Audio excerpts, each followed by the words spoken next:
أعوذ بالله من الشيطان الرجيم.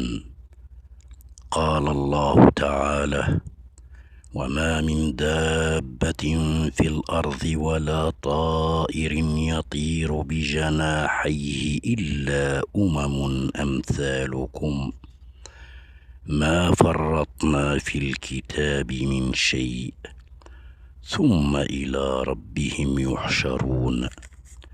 وقال الله تعالى: وما من دابة في الأرض إلا على الله رزقها ويعلم مستقرها ومستودعها كل في كتاب مبين.